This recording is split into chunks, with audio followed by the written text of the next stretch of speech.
Mes amis scorpions, bonjour et bienvenue sur la chaîne Tarot à merveille. Pour votre tirage général, ceux qui me découvrent, soyez les bienvenus. J'espère que vous allez bien. En ce moment même, pendant que vous écoutez ces mots, quelqu'un pense à vous. Pas vaguement, pas distraitement. Quelqu'un pense à vous avec une intensité qui l'empêche de dormir certaines nuits, qui le fait s'arrêter au milieu d'une phrase parce que votre visage a traversé son esprit sans prévenir, qui lui donne envie de prendre son téléphone, d'écrire quelque chose, puis de tout effacer, lettre par lettre, parce que les mots qu'il trouve ne sont jamais à la hauteur de ce qu'il ressent. Cette personne porte un message pour vous, un message important, et ce message refuse de sortir, non pas parce que cette personne ne veut pas vous le dire, mais parce que ce qu'elle ressent est si vaste, si dense, si chargé de vérité que chaque tentative de le mettre en mots lui semble ridicule. Comme essayer de verser l'océan dans un verre d'eau. Aujourd'hui, nous allons écouter ce message ensemble, pas en devinant des détails, en ressentant l'énergie qu'il porte. Et pour cela, je vais faire quelque chose de différent. Je ne vais pas vous parler de cette personne directement. Je vais la peindre, trait par trait, couche par couche, comme un portrait qui se révèle lentement sur une toile blanche. Et au fur et à mesure que ce portrait prendra forme, vous la reconnaîtrez, pas par son nom, par la sensation qu'elle éveille en vous. Premier trait, les mains. Cette personne a des mains qui parlent, vous l'avez peu, être remarqué sans y prêter attention. La manière dont elle touche les objets, dont elle tient une tasse, dont ses doigts bougent quand elle réfléchit ou quand elle est nerveuse. Ses mains trahissent ce que sa bouche tait. Quand elle est en votre présence, ses mains font des choses qu'elle ne contrôle pas. Elles se rapprochent de vous, elles ajustent quelque chose, n'importe quoi, juste pour occuper l'espace entre vous et elle. Elles tremblent parfois, à peine, quand la conversation touche un sujet trop proche de ce qu'elle voudrait vous dire. Ses mains portent des années de mots retenus, des caresses jamais données, des lettres jamais écrites, des gestes commencés puis interrompus par la peur. Si vous prêtez attention à ses mains la prochaine fois que vous verrez cette personne, vous lirez tout ce qu'elle n'a pas le courage de prononcer. Deuxième trait, le regard. Il y a une manière particulière dont cette personne vous regarde. Et cette manière est différente de celle dont elle regarde les autres. Ce n'est pas un regard appuyé ou insistant. C'est un regard qui dure une fraction de seconde de plus. Juste assez pour que quelque chose passe. Pas assez pour que vous puissiez le nommer avec certitude. Vous l'avez senti, ce regard, peut-être en avez-vous douté immédiatement après. Peut-être vous êtes-vous dit que vous aviez imaginé cette intensité, que vous projetiez quelque chose qui n'existait pas. Mais non, vous n'avez rien imaginé. Ce regard est réel. Et ce qu'il contient est précisément le message que cette personne n'arrive pas à formuler. Dans ce regard, il y a de l'admiration. Pas l'admiration bruyante et démonstrative, l'admiration silencieuse de quelqu'un qui voit en vous des qualités que vous ne voyez pas en vous-même, qui est fasciné par votre manière de traverser les difficultés avec une grâce que vous ne mesurez pas, qui observe votre force et qui se dit, sans jamais l'exprimer, « Comment fait-il ? Comment fait-elle ? Comment peut-on porter autant de choses et rester encore debout, encore tendre, encore capable de rire ?» Ce regard porte aussi de la peur de vous perdre. Pas nécessairement au sens dramatique du terme, la peur que la vie vous emporte dans une direction où elle ne pourra plus vous suivre, que vous changiez au point de ne plus avoir besoin d'elle, que l'espace entre vous, qui est déjà parfois si difficile à franchir, devienne un jour infranchissable. Cette peur, elle ne vous la montrera jamais. Elle la porte en silence, comme un poids caché sous un manteau trop large. Troisième trait, les silences. Vous avez partagé des silences avec cette personne, des silences qui n'étaient pas vides, des silences lourds d'une densité particulière, ces moments où la conversation s'arrête et où au lieu du malaise habituel il y a autre chose, une plénitude, une présence, comme si les mots n'étaient plus nécessaires parce que quelque chose de plus profond circulait entre vous. Ces silences sont rares. La plupart des gens les fuient. Ils les remplissent de bruit, de rires nerveux, de remarques sans importance. Mais entre vous et cette personne, ces silences ont été des cathédrales, des espaces sacrés où la vérité existait sans avoir besoin d'être dite. Et c'est dans ces silences que le message vivait le plus intensément. Parce que le message dont je parle n'est pas une phrase. Ce n'est pas un je t'aime ou un tu me manques ou un j'ai besoin de toi. C'est quelque chose de plus vaste que n'importe laquelle de ces formules. C'est une reconnaissance. La reconnaissance d'un lien qui dépasse les catégories habituelles, qui ne rentre pas dans les cases de l'amitié, de l'amour, de la famille, du simple attachement. Un lien qui est tout cela à la fois et rien de tout cela en même temps. Un lien qui existe dans une dimension que le langage ordinaire n'a pas encore appris à nommer. Quatrième trait, la mémoire. Cette personne se souvient de choses que vous avez oubliées, des détails insignifiants que vous avez laissés tomber au bord du chemin et qu'elle a ramassés sans que vous le sachiez. La couleur du pull que vous portiez un certain jour. Une phrase que vous avez prononcée en passant et qui l'a marquée de manière disproportionnée. La manière dont vous avez ri à un moment précis. L'expression de votre visage quand vous pensiez que personne ne vous regardait. Elle a archivé tout cela.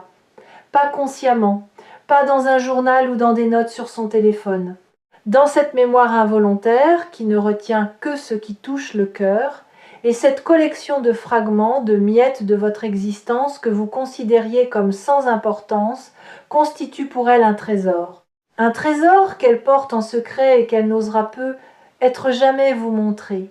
Il y a quelque chose de bouleversant dans le fait d'être remembré par quelqu'un à ce point. Bouleversant parce que nous vivons dans un monde d'oubli rapide. Les conversations s'évaporent, les visages se confondent, les promesses se dissolvent dans la vitesse du quotidien. Et pourtant, il existe une personne pour qui vous n'êtes pas un passage, pour qui vous n'êtes pas un visage parmi d'autres dans le flux incessant des jours.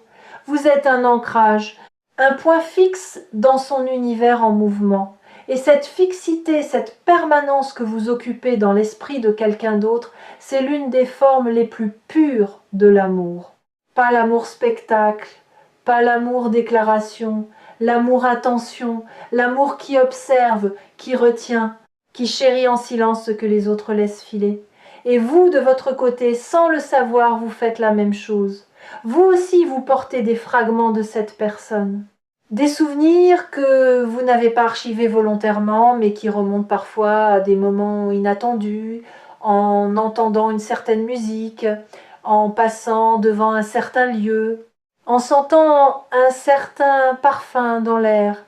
Ces résurgences ne sont pas des accidents de mémoire, ce sont des preuves que le lien existe dans les deux sens, que le fil qui vous relie est tendu des deux côtés, que le message ne circule pas dans un seul sens, mais dans les deux, même si aucun des deux n'ose encore le dire à voix haute. Pourquoi vous raconte-je tout cela? Pourquoi est-ce que je peins ce portrait avec autant de détails? Parce que le message que cette personne veut vous dire, vous ne pourrez le recevoir que si vous comprenez d'abord la profondeur du lieu d'où il vient. Un message n'est pas seulement des mots, c'est un paysage. C'est un écosystème entier, de sentiments, de souvenirs, de peur et d'espoir, qui convergent en un seul point d'expression.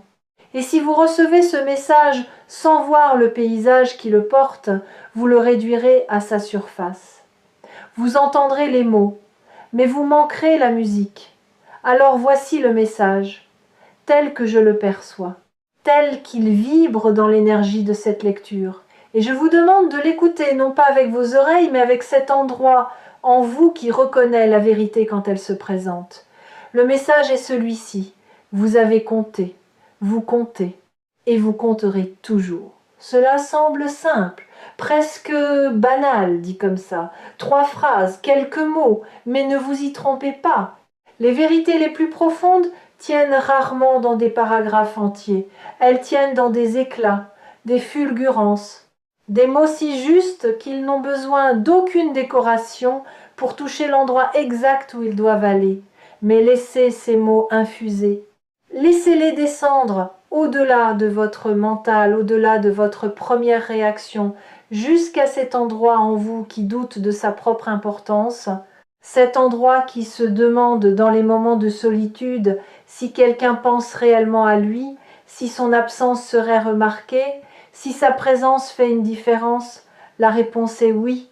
Et cette personne est la preuve vivante de ce oui. Vous avez touché cette personne d'une manière que vous ne soupçonnez pas. Pas par un grand geste héroïque, pas par un discours inspirant, par votre manière d'être, votre manière de rester humain quand il aurait été plus facile de se blinder, votre manière de poser une question sincère quand tout le monde se contente de réponses de surface, votre manière d'être présent, vraiment présent, dans un monde où la plupart des gens ne font que passer. Cette personne a vu cela. Elle l'a vu et elle ne l'a jamais oublié. Et le message qu'elle porte, ce message trop grand pour les mots, c'est sa manière de vous dire « Tu n'es pas invisible, tu n'as jamais été invisible. Et le jour où tu sauras à quel point tu comptes pour moi, tu ne douteras plus jamais de ta valeur. Maintenant, je vais vous confier quelque chose que cette personne ne sait pas elle-même, quelque chose que seul un regard extérieur peut percevoir. Cette personne est en train de changer, pas à cause de vous, grâce à vous. Votre existence dans sa vie a agi comme un catalyseur silencieux. Vous avez éveillé en elle des parties d'elle-même qu'elle ne connaissait pas. De la douceur là où il y avait de la rigidité, du courage là où il y avait de la résignation, de la profondeur là où il y avait du pilotage automatique. Elle ne fait pas le lien entre ces changements et vous. Elle ne sait pas que c'est votre influence, subtile et constante, qui a initié ce mouvement intérieur. Mais vous le savez maintenant. Et cette connaissance porte une responsabilité douce. La responsabilité de continuer à être exactement ce que vous êtes, sans forcer, sans performer, simplement en restant fidèle à cette authenticité qui touche les gens autour de vous d'une manière que vous ne pouvez pas mesurer. Ceux qui ont trouvé refuge dans les messages de tarot à merveille reconnaissent ce type de vérité, la vérité qui ne crie pas, qui murmure, qui se glisse dans les interstices de votre conscience et qui dépose une graine que vous ne verrez germer que plus tard, dans un moment de silence, dans un éclair de lucidité inattendue. Il y a une raison pour laquelle cette personne n'a pas encore parlé, et cette raison mérite d'être comprise, pas jugée. Parler, vraiment parler, dire la vérité de ce que l'on ressent à quelqu'un qui compte, c'est l'un des actes les plus vulnérables qui existent. Parce que parler, c'est offrir à l'autre un pouvoir sur soi. Le pouvoir de recevoir ou de rejeter, le pouvoir de comprendre ou de mal interpréter, le pouvoir de s'approcher ou de s'éloigner. Et cette personne, malgré tout ce qu'elle ressent, malgré la force du message qui pulse en elle, n'est pas encore certaine que vous êtes prêt à le recevoir. Pas parce qu'elle doute de vous, mais parce qu'elle doute d'elle-même. Elle se demande si elle est assez. Assez quoi? Elle ne saurait pas le dire. Assez en général. Assez pour mériter votre attention pleine. Assez pour que ces mots ne soient pas balayés par un silence poli ou un sourire embarrassé. Ce doute est le miroir exact du vôtre, parce que vous aussi, quelque part en vous, vous vous demandez si vous êtes assez. Et cette symétrie est la preuve la plus belle et la plus douloureuse du lien qui vous unit. Vous doutez l'un de l'autre pour les mêmes raisons. Vous hésitez l'un vers l'autre avec les mêmes peurs. Vous portez le même poids de mots non dits, et aucun des deux n'imagine que l'autre porte exactement le même fardeau. Il y a dans votre vie un moment qui approche, un moment pivot, pas un événement spectaculaire, quelque chose de petit en apparence, une conversation ordinaire qui sans prévenir va basculer dans l'extraordinaire, un instant où les défenses tomberont, pas les deux en même temps, peut être, mais l'une des deux en premier. Et ce premier mouvement d'ouverture créera l'espace pour le second, comme un premier flocon qui annonce la neige, comme un premier mot qui ouvre un discours entier. Ce moment ne peut pas être forcé, il ne peut pas être planifié, il se produira quand les conditions intérieures seront réunies, quand la lassitude de taire sera plus forte que la peur de parler, quand le poids du silence deviendra plus lourd que le risque de la vérité. Et ce point de basculement, il approche. Pour vous comme pour cette personne. Je veux vous raconter comment fonctionne ce type de basculement parce que le comprendre va vous aider à le reconnaître quand il se produira. Les grands moments de vérité entre deux êtres humains ne surviennent presque jamais dans les circonstances idéales. Ils ne se produisent pas au coucher du soleil, avec la bonne musique en arrière-plan et les mots parfaits au bout de la langue. Ils surviennent dans les moments banals, dans une cuisine, dans une voiture, au milieu d'une activité ordinaire.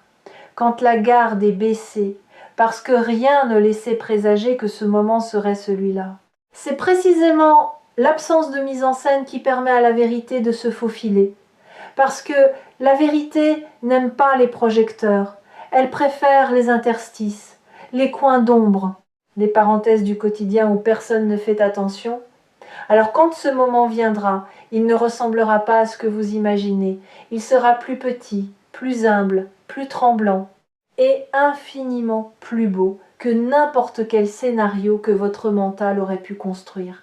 Parce que la beauté véritable ne se fabrique pas, elle émerge comme une source, comme un premier rayon à travers les nuages, comme un mot qui sort enfin après des années de silence.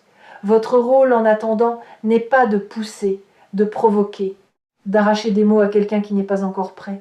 Votre rôle est d'être un espace sûr, un territoire où la vérité est bienvenue, où la vulnérabilité n'est pas punie, où les mots maladroits sont accueillis avec la même tendresse que les mots parfaits.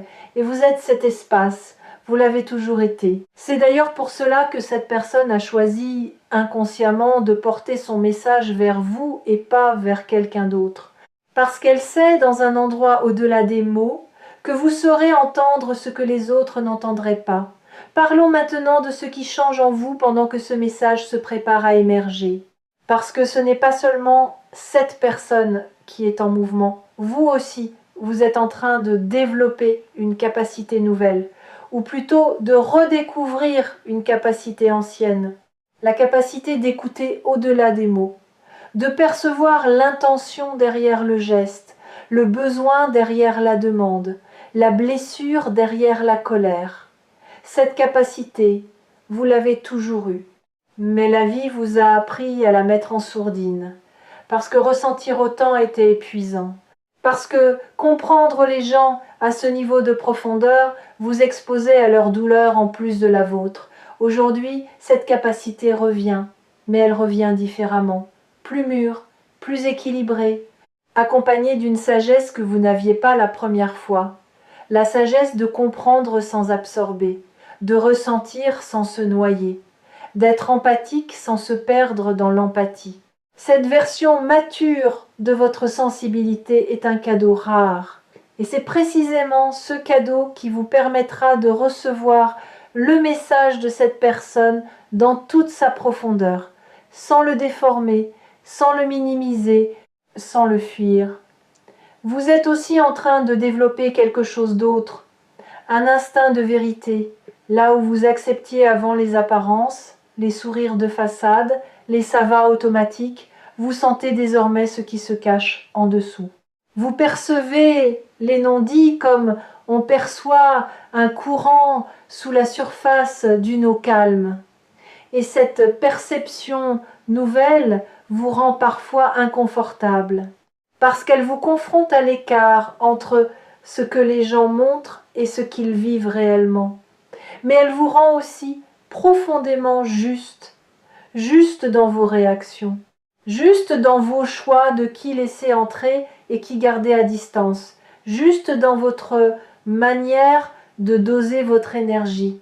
Et cette justesse, cette précision intérieure, c'est exactement ce qui fait de vous la personne capable de recevoir un message aussi important que celui dont nous parlons. Parce que vous ne l'écouterez pas seulement avec vos oreilles, vous l'écouterez avec tout votre être. Et c'est ce type d'écoute totale, incarnée, que cette personne attend sans même savoir qu'elle l'attend. Il y a un cinquième trait que je dois ajouter au portrait, peut être le plus important de tous. Cinquième trait, la constance silencieuse. Cette personne a été là, pas toujours au premier plan, pas toujours visible, mais là, dans les coulisses de votre vie, comme une lumière qu'on ne remarque que quand elle s'éteint. Elle a été là dans vos moments de joie, se réjouissant pour vous avec une sincérité que vous n'avez peu, être pas pleinement perçue. Elle a été là dans vos moments de chute, tendant une main discrète que vous avez peu, être à peine remarquée parce que vous étiez trop occupé à tomber. Elle a été là dans votre silence, dans votre absence même, continuant à penser à vous avec une fidélité que le temps n'a pas érodée. Cette constance est la forme la plus pure de ce que cette personne essaye de vous dire, parce que les mots peuvent mentir, les gestes peuvent être calculés, mais la constance, elle, ne triche pas. On ne reste pas présent pour quelqu'un pendant des mois, des années, par obligation ou par habitude. On reste parce que quelque chose en nous reconnaît quelque chose en l'autre, quelque chose qui dépasse la raison, quelque chose qui résiste à l'usure du temps et à l'érosion de la distance. Ce portrait est maintenant suffisamment avancé pour que vous commenciez à voir, pas avec les yeux, avec le cœur. La personne que je viens de peindre, vous la reconnaissez, peut être avec surprise, peut être avec émotion, peut être avec une forme de soulagement, comme quand on entend enfin à voix haute ce qu'on savait tout bas depuis longtemps. Si les énergies captées ici sur Tarot à merveille sont aussi précises aujourd'hui, c'est parce que ce message refuse d'attendre plus longtemps. Il a été contenu trop longtemps, il a mûri dans le silence jusqu'à atteindre une densité qui le rend presque impossible à retenir. Et quand un message atteint ce degré de maturité, il trouve toujours un chemin pour sortir. Parfois par les mots, parfois par un geste, parfois par un regard qui dure une seconde de trop et qui dit tout. Ce que je vous demande maintenant, c'est de ne pas fermer la porte. Si vous avez identifié cette personne, si son visage est apparu dans votre esprit pendant cette lecture, ne laissez pas votre mental reprendre le contrôle. Ne laissez pas la voix du doute vous convaincre que vous avez tout inventé, que vous projetez vos propres désirs, que c'est impossible. Parce que cette voix ne protège rien, elle empêche tout. Elle est le gardien d'une prison que vous n'avez plus besoin d'habiter. La prochaine fois que vous verrez cette personne, ou que vous lui parlerez, ou même que vous penserez à elle, faites quelque chose de simple. Soyez présent, totalement présent, pas avec un agenda caché, pas avec l'intention de provoquer une révélation, juste présent. Et dans cette présence, laissez l'espace exister entre vous sans essayer de le remplir. Parce que c'est dans cet espace que le message pourra enfin respirer, qu'il pourra prendre la forme qu'il choisira. Motte, geste, regard ou silence habité. La forme n'a aucune importance. C'est le contenu qui compte. Et le contenu est déjà là, vibrant, vivant, attendant sa permission de naître. Vous méritez d'entendre ce message, pas parce que vous êtes parfait, parce que vous êtes réel. Parce que dans un monde de surface, vous êtes quelqu'un de profondeur, et la profondeur attire la profondeur. Toujours, le portrait est terminé, la toile est devant vous. Et la personne qui vous regarde depuis cette toile a quelque chose à vous dire, quelque chose de très important, quelque chose qui, une fois dit, ne pourra plus être non dit, et qui changera la couleur de tout ce qui viendra après. Soyez prêts. Non pas en vous préparant à un discours ou à une confrontation, en préparant votre cœur à recevoir, en desserrant le poing que vous gardez fermé depuis si longtemps par peur de ce que l'ouverture pourrait coûter. Et croyez-moi, l'ouverture coûte toujours moins cher que la fermeture. Toujours. Parce que la fermeture vous protège peut être de la douleur, mais elle vous prive aussi de tout le reste, de la joie, de la connexion. De cette sensation irremplaçable d'être vu par quelqu'un qui vous connaît vraiment. Prenez soin de ce lien. il est plus précieux que vous ne le pensez. Et souvenez-vous que sur Tarot à merveille, chaque message est une porte, pas une réponse définitive, une porte. Et c'est vous qui décidez de la franchir. Celle-ci est ouverte. La personne de l'autre côté attend. Et ce qu'elle a à vous dire vaut chaque seconde de patience, chaque battement de cœur et chaque pas que vous ferez pour la rejoindre.